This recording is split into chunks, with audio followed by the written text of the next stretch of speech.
এ যেন এক অলৌকিক প্রত্যাবর্তনের গল্প।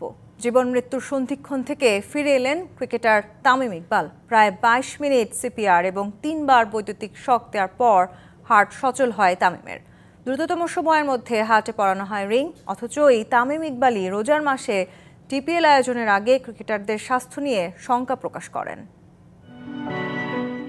২০১৮ এশিয়া কাপে শ্রীলঙ্কার বিপক্ষে ম্যাচে হাতে চোট নিয়ে সাজঘরে ফিরে গিয়েছিলেন তামিম ইকবাল। এরপর দলের প্রয়োজনে সেই ভাঙা হাত নিয়েই মাঠে নেমেছিলেন তামিম। দলকে এনে দিয়েছিলেন জয়।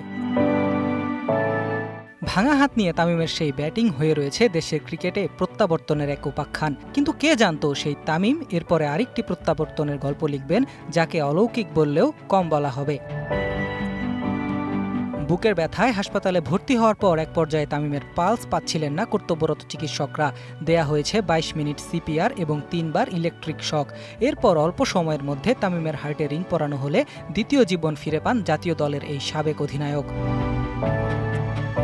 অথচ রোজার মধ্যে ডিপিএল আয়োজন নিয়ে এই তামিম ইকবালই তুলেছিলেন প্রশ্ন, জানিয়েছিলেন রোজা ও গরমে ক্রিকেটারদের অসুস্থ হয়ে যাওয়ার শঙ্কা। কে জানতো ক্রিকেটারদের জীবন নিয়ে শঙ্কা করা মানুষটি নিজেই হবেন অসুস্থতার শিকার। এখানে যে কোনো একটা অ্যাক্সিডেন্ট কিন্তু হয়ে যেতে পারে, যে পরিমাণের গরমের মধ্যে আবার রোজার মধ্যে খেলা হয়।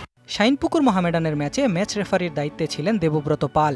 সকাল থেকেই তামিমের অসুস্থ হওয়া থেকে পরবর্তী নাজুক সময়টা কাছ থেকে দেখেছেন তিনি। মুখে ফেনা আসা থেকে শুরু করে পালস না পাওয়ার যে বর্ণনা দিয়েছেন তিনি, তাতে বোঝা যায় কতটা খারাপ পরিস্থিতির মধ্য দিয়ে গেছেন তামিম। অ্যাম্বুলেন্স থেকে নিয়ে হেলিকপ্টারে শিফট করবে, তখন তামিম ইকবালের মধ্যে আমরা পুরাইটাই অচেতন।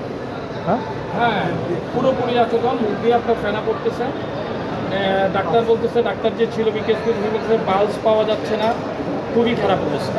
কথায় আছে, মেঘ দেখে কেউ করিস নে ভয়, আড়ালে তার সূর্য হাসে।